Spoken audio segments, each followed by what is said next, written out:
My people, let's talk about Michael Langley's Judas act against Africa and his own people. Come here, Michael Langley, the Judas fellow who tries to outdo the Black Obama. Sit down, man, and let us talk. Do you realize how transparent you are? But you expect your children to soon to be white, right? And you think you are giving them the privilege you sold out your entire race for, don't you?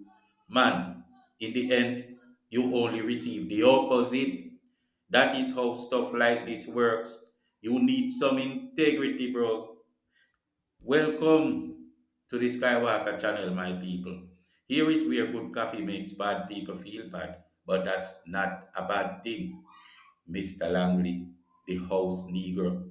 You were ever the one who stood by the window peeping out and then only to scream, Master, a negro running, a negro running. Then when your master asks you, which one is it?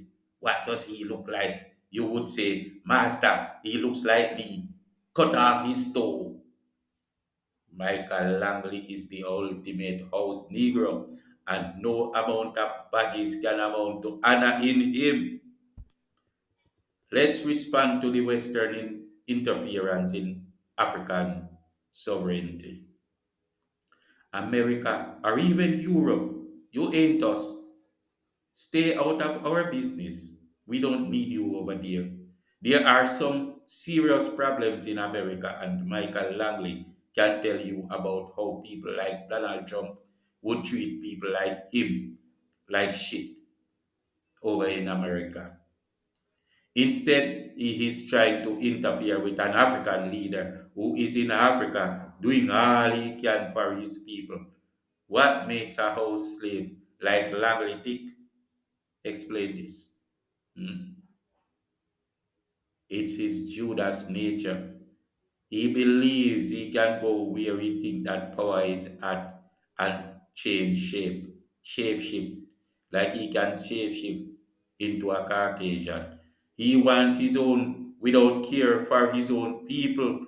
So he wants to be in the White House around white people who only accommodate him so that he can screw his people over for the white man's benefit. How long? How long will this continue? How low is too low for these traitors? Very shameless indeed, trying to outdo the black Obama. Trying very hard. It is with a profound sense of pride in African sovereignty and an unyielding commitment to justice that I feel compelled to address the ongoing patterns of Western interference in African affairs.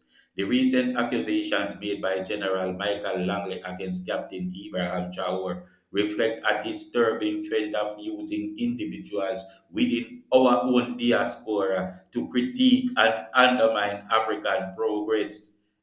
This tactic, designed to deflect accountability and fracture unity, is not new, but it is one we see clearly and reject wholeheartedly. Captain Ibrahim Traore, a leader who stands boldly for the self determination of Africa, represents hope for Burkina Faso and the continent at large. His leadership has inspired us to reclaim our resources, challenge foreign exploitation, and embrace independence without compromise. To cast doubt on his integrity or legitimacy under the guise of concern is an insult not only to him but to the hard fought progress of African nations.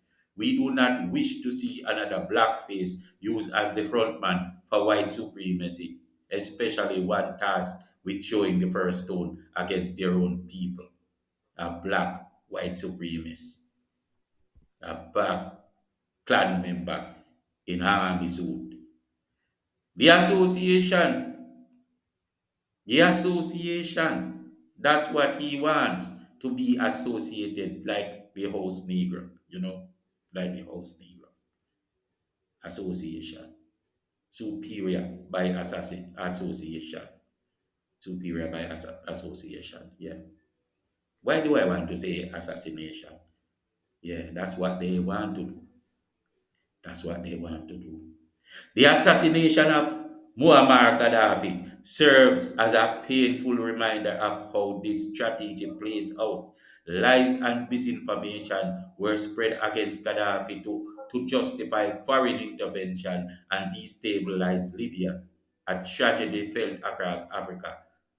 Black Obama's involvement in this event positioned as a black leader delivering actions that harm African interests is a stark example of how individuals can be used as instruments of division and manipulation. Dirty, stinking traitors, I mean. Such tactics sow confusion, fracture communities, and undermine the efforts of those working towards liberation. To betray your own people for the benefit of those who oppress them is to invite a curse upon yourself, a curse born not of anger but of justice. You cannot have children and then be a Judas, for the legacy you leave behind will bear the weight of your actions. We reject these tactics and we stand united in support of Captain Traore and the vision he represents for Africa's future. As Africans, whether at home or in the diaspora, it is our responsibility to remain vigilant against attempts to weaken our sovereignty and divide our unity. The vision of leaders like Traore symbolizes a path forward, one where Africa defines its own destiny, free from the shadows of exploitation and interference. No amount of manipulation or external pressure will deter us from reclaiming that destiny. Ibrahim Traore a few picnic that. It's our son, it's our child, our picnic. Blood of our blood, leave him alone. This is our time, our journey, and our truth. For those who act in opposition to our progress, remember this: you cannot fight against justice and expect peace. Africa stands strong, and we will continue to rise.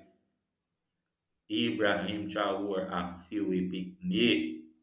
Ibrahim Traore, it's our son. That son of man is our child of the Sahel. Think on these things, my people. Peace out.